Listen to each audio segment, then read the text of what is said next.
How are you? Good, bro. How you doing? Yeah, very good. Well, thanks for doing it for us. No worries, man. Thank you for having me. No problem. And must say congratulations that the album's been released today, wasn't Yeah, it's crazy. Yeah, it's out today. Wild. it? Yeah. So the Omnific, am I saying that right? Omnific? Yep, that's perfect. Excellent. So the album is The Law of Augmenting Returns. And yeah, so I've had to listen to the whole album. I must say it's unreal. It's very different, but great in a really good way. Oh, thank you, man. I really appreciate that. Like, yeah, something I've never heard before with the two basses and drums. It works really good though. Thank you. Yeah, yeah. The album is definitely different for what we're usually doing anyway. Like it's Mm. even weirder than our normal stuff, I'd say. So yeah, Okay. it's I reckon our normal stuff's a little bit more conventional, whereas this explores a lot more unconventional harmony and theme changes throughout the whole thing. It's Yeah. definitely different in that sense. Yeah, it does. Yeah. So who's the main songwriters? Is it all three of you or yourself? We all kind of have a bit in the songwriting. This album's a lot of Matt was doing the songwriting for this one. Because I took a break around for about 8 months a few years ago when I had some family stuff go down, and during that period, the Mm. album was kind of a lot of the songs were kind of put together. But every single record I've produced and engineered. Okay. So then I always have my tea on that, and there's definitely a few riffs throughout the album that I kind of put like my thing into where Matt left some space to be like, hey, can you do your thing here? You might have had an idea that was, half formed or a bit more formed, and I kind of did my thing on it. So that kind of thing, you Mm. kind of really anticipated for all the ideas that I would usually kind of present, and then I can kind of just go with that, which is really cool. But yeah, for this record, that's how it kind of unfolded. But usually we're super like everybody's writing the music and presenting it. Yeah. Yeah. So when you write your songs, because I know like it's totally different, or it might be the same, but like like I must say a normal band, but another band, have guitar and bass. Like they might write the bass line to it, but in your case, you got two basses. So do you pretty much know Matt's style and say, okay, he's going to do like this, I'm going to play like this type thing? Um, Not necessarily. Like, when I was saying that about like some of the songs that he's written on this record, he kind of felt like he did kind of anticipate some of that energy from me, where it's slappy or thumpy thing. Hmm. But again, we take influence from each other anyway. We're not necessarily writing for each other, but it's more like right. He was kind of anticipating that kind of element to be added. But usually, it's like you just write whatever, and the other guy's got to figure out how to do that as well. Whether it's Yeah. on the last record, it was me adding a lot of thumping stuff, and Matt, pretty much had to learn thumping from scratch at that point. And there's a lot of finger style stuff and much complicated stuff that Matt writes that I have to pull my weight on as well and pick up to his speed. So it's really great. It's been like that since the start of the band. Yeah. Always just leveling up each other in that kind of way. And you're both finger players, aren't you? Yeah, yeah. So yeah, I think on this record, we're probably I reckon there's like two riffs in I reckon our entire discography they used as a pick. Yeah, that's it. Now, can I guess? Was it Butterfingers? Which part? uh, good question. I know. I just wrote down Butterfingers. That was probably more of the heavier type song, but yeah, yeah. Nah, that's all fingers. Oh, is it? Easily all fingers. Yeah, Oh, wow. yeah, Okay. yeah. All fingers. Yeah. No, because I just got up last week. I was playing a musical here called All Shook Up, and I was playing bass. So I tried to use fingers as much as I could, but get those blisters going. But Yeah, blisters will always happen.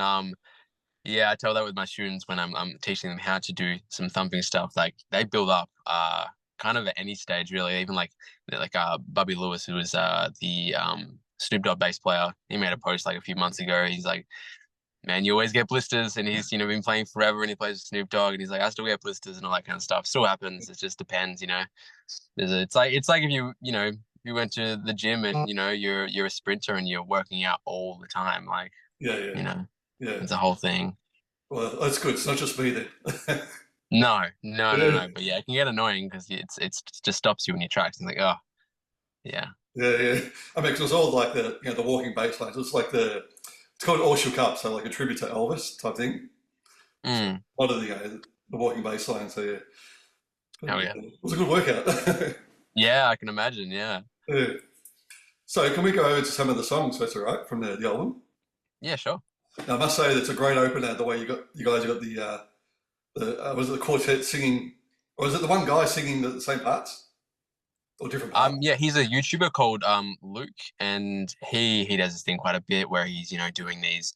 I think it's usually a quartet. Maybe there's a few more of him. Yeah, one dude recording all the parts.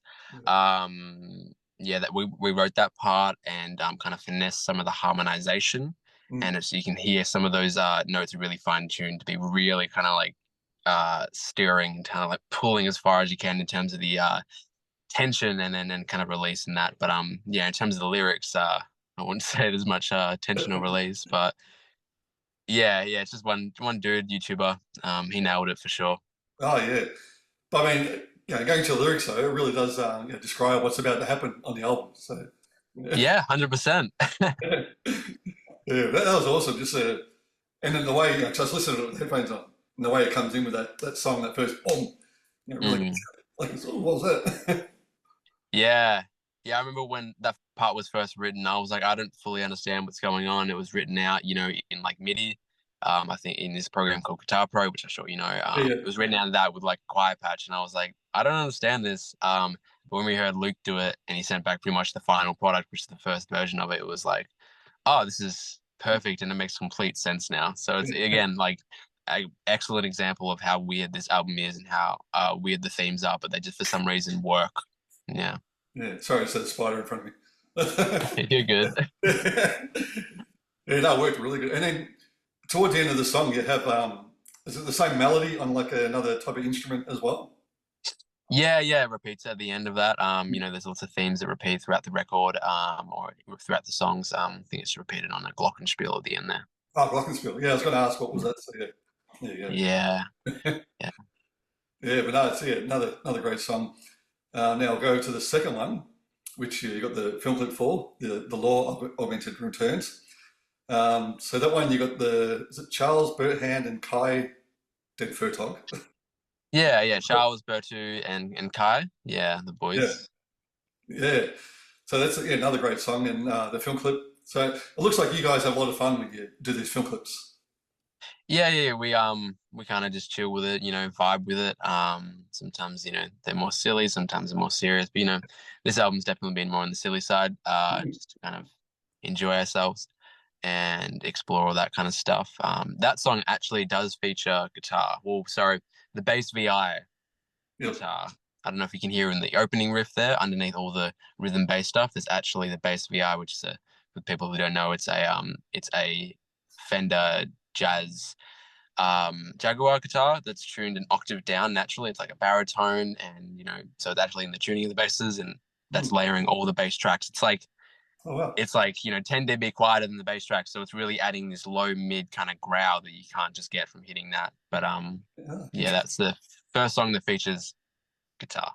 yeah. And then I noticed actually in the film clip too, at the end of that, Yeah, in the end, I play that. Yeah, yeah, is that the guitar you're talking about? yeah, that's it for sure. We didn't Oh, play the okay. other parts in the choruses, but that's the exact instrument. Yeah, Oh, right. Yeah, yeah. That's a really cool change though. It's very different. yeah. We thought, why not? Let's just see if it makes it sound bigger, and it did. So we're just like, yep, let's go with it. Yeah, yeah. And again, yeah, in the film clip, the way that Matt changes the bass quickly and gets on the other bass. Yeah, yeah. That's all off the cuff. That's all just happening as we're doing it. Yeah, yeah. But that's cool. And then also on this one, I think is it the Rohan playing the clips? Sorry, playing the clips, playing the keys as well. Yeah. He featured on a few of our songs, just helping out with a few bits and really added another layer of harmonic kind of dexterity to a few of the moments throughout the record. Hmm. He's great. He's great. I love Ro. Yeah, yeah. So with things like that, did you pretty much like write all the songs, then give it to him, or do you have the ideas of the keyboard parts? That song in particular, I don't think he added too much extra. He kind of, made everything sound a lot more authentic with the blues section at the end and the organ there.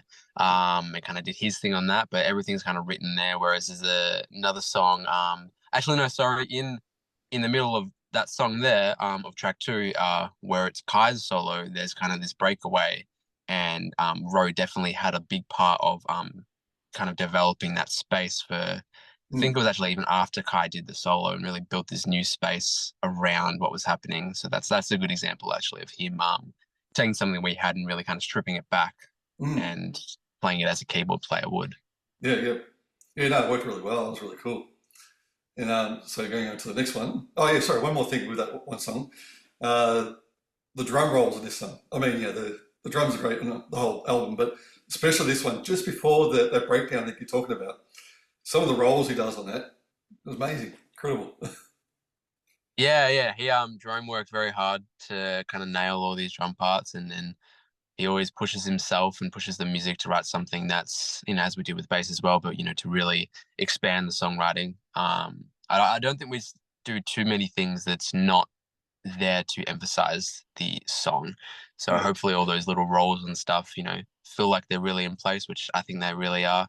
Um, Mm. yeah, he did a great job in the drum writing. Yeah, for sure. Actually, it just got me thinking. Haven't got this one written down, but so like most bands, the bass player follows the drummer. So how do you guys work that as far as like which one of you, or do you make sure at all times one of you is like following the drums? Um, Usually the drums are written around the bass parts. Yeah. It's very rarely the other way, unless Jerome does adds some extra things on top, takes something away or adds something. But you'll hear in a lot of our things that a lot of things are very syncopated. Yeah. Apart from the moments when I guess they're not, but they're syncopated because everything's really lining up. It's very rare that we probably only a couple times throughout our career that we've actually changed the bass part to fit the drums better. It's usually the other way around for sure. Okay. Yeah. Yeah. Oh, great. All right, now let's go to the next one. Matrices. Matrices. Uh, Matrices. Yeah. Matrices. There you go. Now the film clip for this one. You guys on there? It's like a computer chip or a motherboard or something. Yeah, that was done by Mickey, who shot all of our music videos when we started. Like he shot our very first, I wouldn't even know how to number them, but a lot of our first music videos. He's one of my best friends, and he kind of had this idea. He started using Unreal Engine and I think Blender to create a world where we're playing on top of a computer chip, and he really nailed it. So it's all just green screened, and we kind of got put in there, which yeah, it was a lot of fun. He really nailed that. He's Yeah. great. So good. Oh yeah. So he done pretty much all the clips on you guys. That's the only clip he did on this record, but yeah, from when we started, the first 6 years of us doing stuff, or 5 years, he pretty much did almost all of the music videos, or at least all the high end music videos we did for sure. It was all him, but on this time, he's only just done this one. Yeah, yeah. I think another great idea. I was looking at your YouTube channel, but you've actually got this song as like without you guys as well, like without all the basses. I think it is. It's like a different version of the song. Yeah, I mean, we obviously have all that. That's going to be in the live backing tracks for us to play along with and everything like that. Yeah. But yeah, there was a lot of work put into the programming. Yeah, there's I think one of the songs, I forget which one. It's not this one. Maybe it's probably one of the longer songs Okay. where there's up to 90 synth tracks, I think, Well, of really subtle kind of things. And some of them you can hear in the final product, like, but some of them you can't. But yeah, if you took some stuff away, you really notice the kind of space shift, and that's what we do with the synths. It's really like building like a space, and every little bit and every little bit of synth can kind of contribute to that. yeah. So that's Oh, why there's so many. yeah. Yeah. Technology is too powerful. We can do too many things now. That's right. Yeah. But I mean, it's good having that there so you can actually hear all the things involved. Mm. So it made me think, going back to my album, I should actually release like what you guys did, take away the guitars and just have the more, the backline type thing, which is really cool. Yeah, it's fun to do that. We've seen other people do that, so we thought, why not? Yeah. Let's let people hear what's actually going on in the background. Yeah, yeah. It's sort of like a karaoke track, I guess. People want to play along bass to it if they can. Yeah, you can do that. You can do that. Yeah. Now, going over to our next one, again, another great film clip, Bass Camp.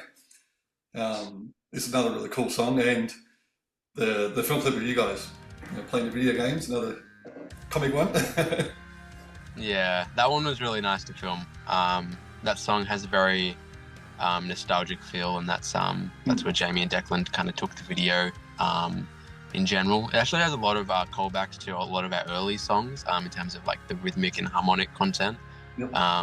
Yeah, I don't know, that song is obviously a very feelsy song, and I think, yeah, that was the first music video I ever saw that we got back the first draft, and I was like completely happy and didn't have any notes ever. Yeah, that's good. We've done a lot of music videos, so that was Yeah, really, yeah. yeah. I mean, you nearly got a video clip for nearly every track, don't you, for this album? Yeah. There's a few that misses out. There's definitely another one coming out. I think there's only 2 of the songs that we didn't shoot the music videos for. Yeah, Okay. yeah. And that one you had like filming in front of a house. Was that somewhere in Melbourne? That was in Jarvis Bay. And we shot it at an Airbnb. It was super sick. It was a great time. I wish we could have stayed there. I don't think we stayed there overnight. I don't. Oh no, we did. We stayed there one night. Okay. Yeah, with Declan and Jamie. It was really sweet. It was just a good vibe. It was sick. I love doing that. They make it so easy to work with them, and they make the greatest, unique kind of music videos. So, yeah, that Yeah. was fun. No, just right down here. There's only one thing wrong with that film clip: the little Collingwood magpie. So I'm a Oh tiger. yeah. I mean, I'm not hugely into footy, but if you're talking to Matt or Jerome, they're both pretty into the football, and we all go for Collingwood. Oh, really? So yeah, we can hang up now, man. Whatever you. Yeah. I don't mind, but the boys are passionate. We were actually in Germany on a day off in this hostel, and it was the grand final last year. The boys were up at like 6 a.m. watching it, and Oh, wow. I think I woke up when like Collingwood won and they were hugging, and I was like, "What's going on? What happened?" And they're like, "Oh, we won." I'm like, "Sick." Yeah, yeah. That's right. Yeah, half of my family's Collingwood, half the other half's Richmond. So, yeah. Oh, okay, that's brutal. I feel you. Yeah. Exactly. But yeah, another great song. And then the other thing I was going to ask you with this one, tapping on the bass. So you both do the tapping, don't you? Mm, Yeah. mm. So how did that come about? Well, I mean, you got like, I know Billy Sheen's like a huge tapper as well. So who was your main influences for the tapping, would you say?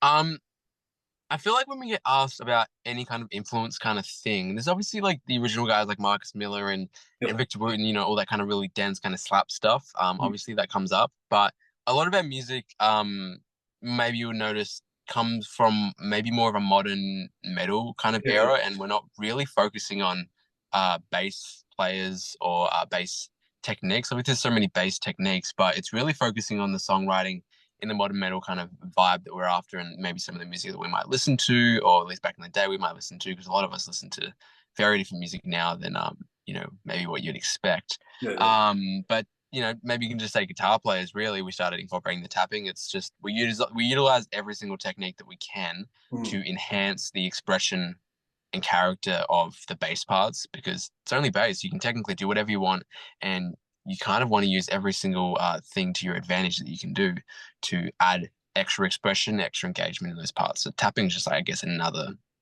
thing of that. You can jump octaves like that, and it can really add some dynamics to the bass parts in the song. Yeah. That works really well though. Saying that's great. Thank you. Yeah, yeah. Yeah, It feels chill now. It was harder at the start, but now we've done it quite a bit. So I'm yeah. sure we'll write some really hard tapping line at some point, and I'll regret saying this now, but yeah, for now it's chill. Yeah. So the next one we had is the Willow the Wisp. That's it. Another film clip with the wizards. Yeah. Yeah, that one was fun. That was Declan and Jamie as well. Yeah. Again, just super easy, super chill to film that. We shot it on a blue screen though, which was that's how the Avengers do it. So that's our Avengers film clip. Oh well, yeah. There you go. So how'd you go with the like the horses and the swordsman? Do you guys record that? Or was that part of you buy a package type thing? I believe that might be stock footage somewhere of like high-end stock footage. You have to speak to our video guys about that. I have no idea, because I just watched it and I was like, what is going on? We did not film all this. So that's why I assume, I'm pretty sure that's what happened. But they obviously did their thing to it, and Yeah, really painted the story. Even when I watch that music video, it has such a good flow. It's such like a, I don't know, left of field to get like of what we have usually done. And it's just a very interesting progression. I love it. They did a great job. yeah. Yeah, I was going to say, to hire all those actors and everything, it would have been full on. Yeah, it'd be crazy. Yeah. Nah. And I think the other thing on this song that stood out to me was I think it was you playing the chords on the bass. Mm. Well, again, in the music video, I'm playing my six-string Dingwall, but in the actual recording, that's played on the bass six, which, yeah, the guitar tuned down an octave to bass, Yep. baritone. Um, yeah, we just thought it sang pretty cool, and yeah, it's just like it's a very different part than we've ever written, especially just it's just in isolation, just doing that thing. But Yeah, yeah. yeah, that song's fun. Yeah, I've got to figure out how to play that on a five-string bass though. That's my goal right now. Because it's fine on a six string, but I got to do some tuning manipulation to be able to really get in the right spot for that. That's TBC for me. So have you played many of these live from this album? Oh yeah, absolutely. I think we're playing most of them except for two of them at the moment. Things might change. We might play a few more of them, but we're going to be playing all these songs live. Which again, we've done music videos for most of them. So I'm like, it's not like we have to remember back when we actually recorded the record early last year. So Mm. that helps that it's already fresh. Yeah, yeah, exactly. Mm. I think the next one, Fat Mackerel. Yep. So that's been around for a while, hasn't it?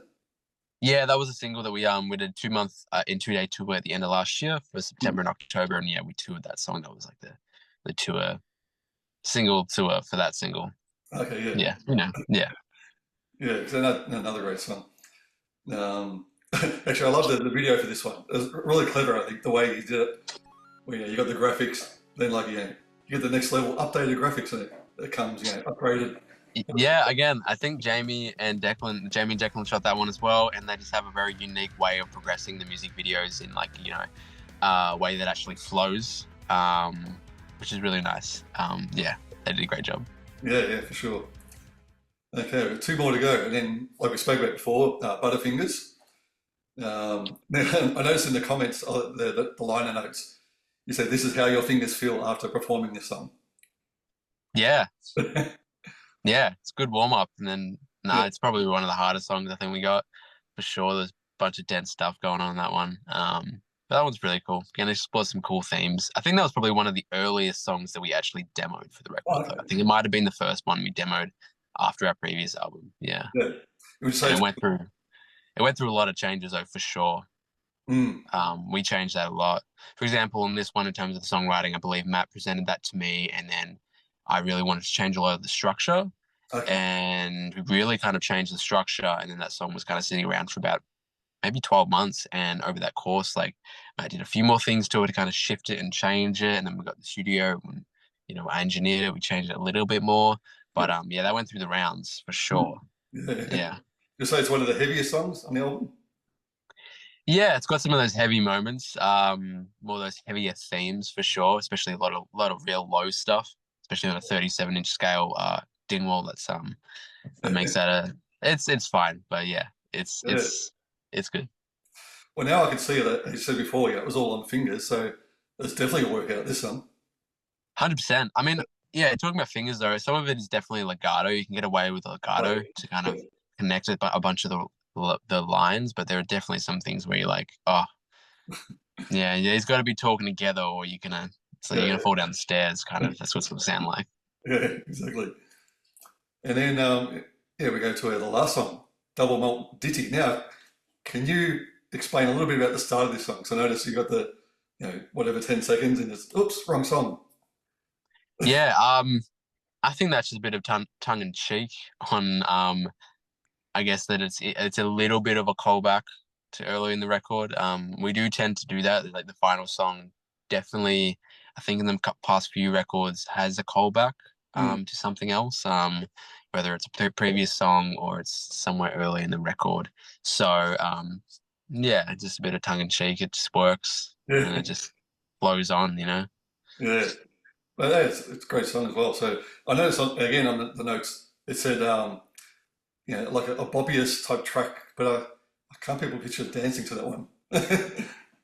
Right. I think it's more there's a four on the floor bit. Okay, yeah, Is probably the vibe. There's two bits, a bunch of thumping and four on the floor, which is it. And there's a little yeah, splice sample in the back there that makes it yeah. bounce a little bit, whatever. Yeah. Well, hopefully I'll come see you guys live and I'll see if I can dance to it. Yeah, you'll see Jerome dancing 100%. I assure you. So, I'll so, be focusing. I'll be focusing not to stuff that up, but I think everyone else will be chilling. that's it. So what's the plan now? I mean, that's pretty much the album. So you got like tours coming up or shows?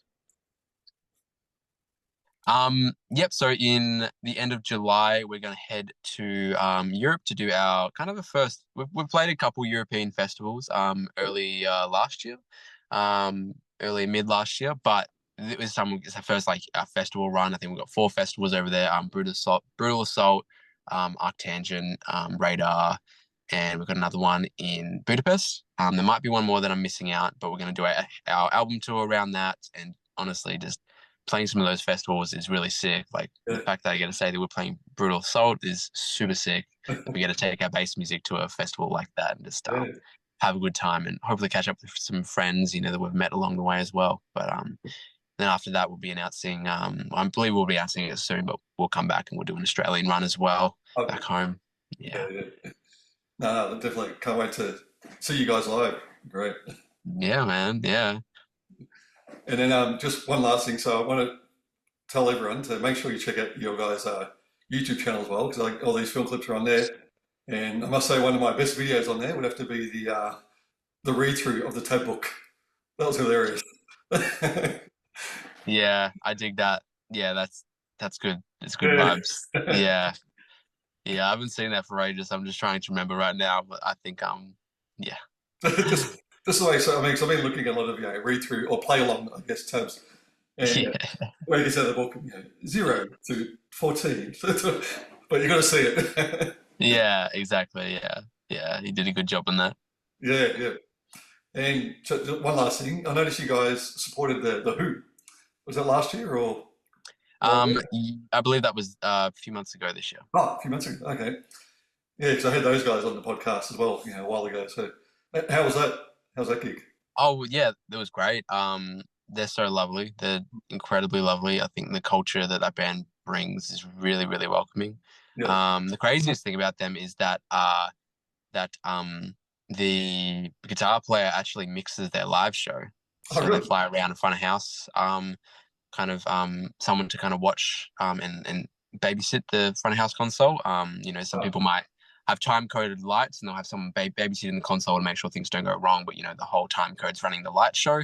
mm. In this sense, there's a similar kind of thing is the guitarist will literally be at the front mixing the entire band in sound check. Will jump up for the last 2 songs. Will let the other guy they're flying with him. It's not just a house guy; it's actually their guy Yeah, to be there and just make sure everything's kind of vibing when he goes back on stage and then performs the show. But I just think that's the craziest thing. And yeah, yeah, we got to speak to them, have some drinks after and stuff. But they're incredibly